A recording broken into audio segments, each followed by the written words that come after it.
Halo pemirsa GPR TV dari Sabang sampai Merauke, dari Miangas hingga Pulau Rote. Bertemu lagi bersama saya Bilki Sabila dalam program Kominfo Newsroom.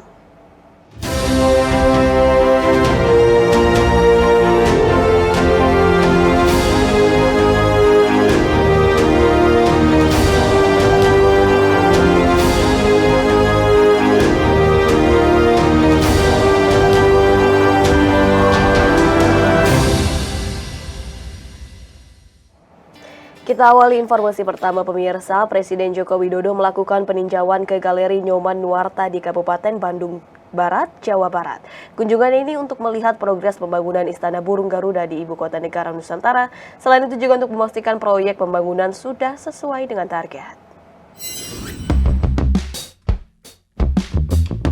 Pemerintah semakin memantapkan pemindahan ibu kota negara dari Jakarta ke Penajam Pasar Utara, Kalimantan Timur. Berbagai pembangunan maupun fasilitas masih terus dikebut untuk mewujudkan ibu kota yang apik dan ultramodern. Presiden Joko Widodo memastikan bahwa pembangunan ibu kota Nusantara, utamanya Istana Kepresidenan, berjalan sesuai dengan waktu yang telah ditentukan. Hal tersebut disampaikan Kepala Negara usai meninjau langsung pembuatan bilah-bilah sayap Garuda Istana Kepresidenan Ibu Kota Nusantara, yakni di workshop Siluet Nyoman di Bandung Barat, Provinsi Jawa Barat. Saya datang ke pabriknya Pak Nyoman Nuarta untuk memastikan bahwa pembangunan IKN, utamanya Istana Kepresidenan, itu berjalan sesuai dengan waktu. Hingga saya cek di sini, ya, semuanya insya Allah berjalan dengan baik, sesuai dengan waktu yang sudah kita targetkan. Nyoman Nuarta merupakan seniman asal Bali yang mendesain Istana Negara yang baru di IKN. Setelah melakukan sejumlah revisi, desain baru disetujui pada Rabu tanggal 5 Juli 2022. Ia juga dikenal dengan pembuat patung Garuda Wisnu Kencana di Bali. Adapun desain istana yang diusung Nyoman untuk Istana Kepresidenan menyerupai bentuk burung Garuda. Perkenalkan, tadi rupa Masjid itu 175. Nah, sedangkan ini 230 selesai harus 1 tahun. Itu bisa dibayarkan. Jadi kita kerjanya maraton ini. Dan untuk mencapai, kita menghitung bulan Agustus. Nanti ini kita harus sudah bisa minimal di atas apa disugas mulai tidak itu. Kementerian Pekerjaan Umum dan Perumahan Rakyat berkomitmen untuk menerapkan sistem manajemen keselamatan konstruksi atau SMKK berlapis dalam pembangunan Ibu Kota Negara Nusantara di Penajam Pasar Utara, Kalimantan Timur. Hal tersebut disampaikan langsung oleh Ketua Satuan Tugas Pelaksana Pembangunan Infrastruktur IKN, Danis Hidayat Sumadilaga.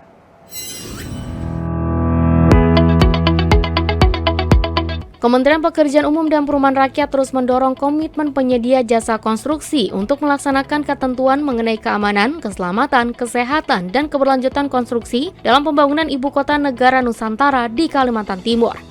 Penerapan sistem manajemen keselamatan konstruksi dilaksanakan dalam semua penyelenggaraan infrastruktur IKN, mulai dari tahap perencanaan konstruksi, pengadaan tanah, pelaksanaan konstruksi, operasi dan pemeliharaan atau dikenal dengan Sitlakom, yakni Survey Investigation, Design, Land Acquisition, Action Program, Construction, Operation, dan Maintenance.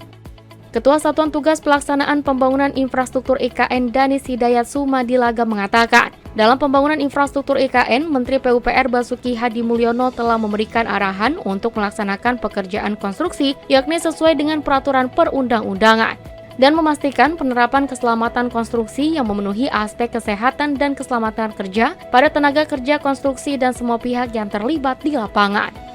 Dalam mengelola suatu pembangunan infrastruktur itu diperlukan suatu sistem manajemen yang baik. Kalau di Kementerian PU disebutnya Sistem Manajemen Keselamatan Konstruksi, sering disingkat SMKK. Tapi secara internasional, standar internasional juga sudah dipahami hal tersebut dengan istilah internasionalnya QHSE, Quality, Health, Safety, dan Environment. Ada 4 aspek ya yang diperhatikan.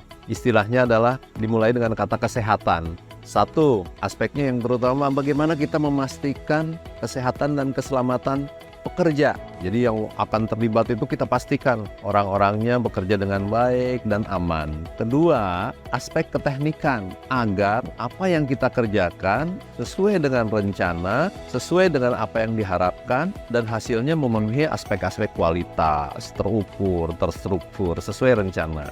Ketiga, yang berkaitan dengan lingkungan, kesehatan lingkungan. Itu yang paling penting, bagaimana mulai dari awal, mulai dari persiapan, kemudian hasilnya dan sebagainya, bagaimana seminimal mungkin mengurangi dampak terhadap lingkungan kita bicara, mulai dari material, cara bekerja, kemudian mitigasi yang perlu dilakukan. Nomor 4 adalah berkaitan dengan kesehatan atau keselamatan publik masyarakat yang ada di sekitar proyek. Nah itu terutama, ya aspeknya 4 itu.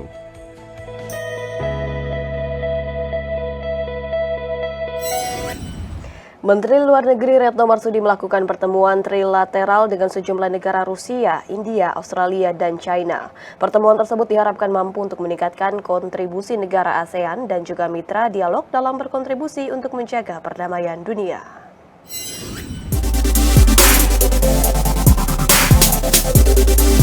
Dalam pertemuan trilateral Indonesia dengan diplomat senior dari Tiongkok Wang Yi, Menteri Luar Negeri Rusia Sergei Lavrov, Menteri Australia Penny Wong, serta Menteri Luar Negeri India Subrahmanyam Jaishankar di Jakarta. Menteri Luar Negeri Retno Marsudi mengatakan Indonesia selalu terbuka untuk terlibat dan berdiskusi dengan mitra untuk bisa berkontribusi, yakni terhadap perdamaian, stabilitas, dan kemakmuran di seluruh dunia. Dalam diskusi tersebut, Menlu Retno menekankan bahwa Indonesia juga sangat tegas dan konsisten terkait penghormatan terhadap hukum internasional dan nilai-nilai serta prinsip yang ada di Piagam PBB. Menlu Retno juga menambahkan para menteri juga mendukung sentralitas ASEAN serta kepemimpinan Indonesia dalam ASEAN. Itu adalah karakter dari ASEAN yang selalu menjunjung tinggi pendekatan yang bersifat inklusif dan at the same time kita ingin membangun kerjasama yang bermanfaat, kemudian memakmurkan dialog dan juga terus mencoba agar kolaborasi kerjasama yang kita lakukan selalu mendatangkan hasil yang win-win. Pertemuan trilateral Indonesia-Cina-Rusia merupakan bagian dari rangkaian acara pertemuan Menteri Luar Negeri Perhimpunan Bangsa-Bangsa Asia Tenggara 2023 dengan negara-negara mitra dialog. Selain Cina dan Rusia, mitra dialog ASEAN lainnya adalah India, Selandia Baru, Australia, Jepang, Korea Selatan, Uni Eropa, Inggris, Kanada, dan Amerika Serikat. Informasi lainnya pemirsa, Kementerian Pan-RB meresmikan 14 mal pelayanan publik baru. Peresmian bersama 14 mal pelayanan publik ini merupakan upaya akselerasi untuk menghadirkan pelayanan publik yang lebih terintegrasi di dalam satu tempat. Kehadiran MPP tersebut juga menjadi MPP ke-121 hingga ke-134 di Indonesia.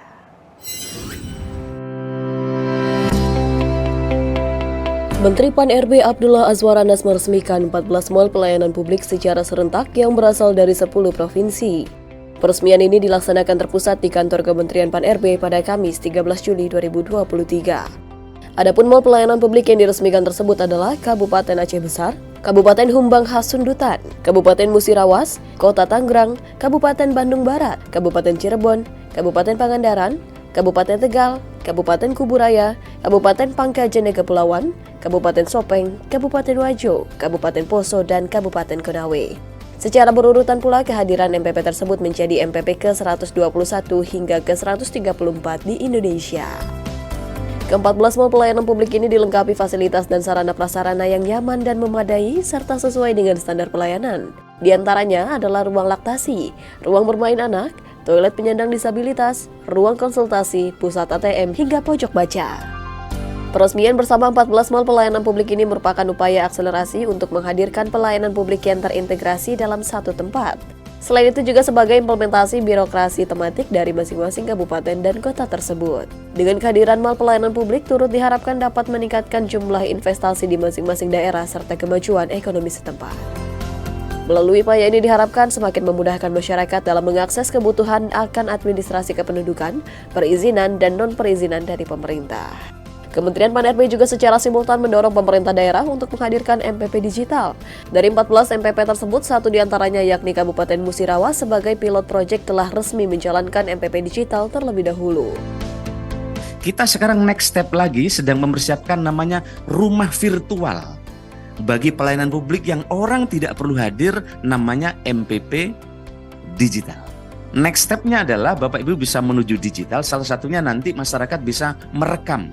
Ya, masyarakat datang sekali saja face recognition. Nah, karena begitu merekam, ketika masyarakat datang ke pelayanan kesehatan, nggak perlu ngisi lagi. Ini kan kita ini semua ngisi, ngurus kesehatan ngisi, kelakuan baik ngisi, padahal sama yang diisi.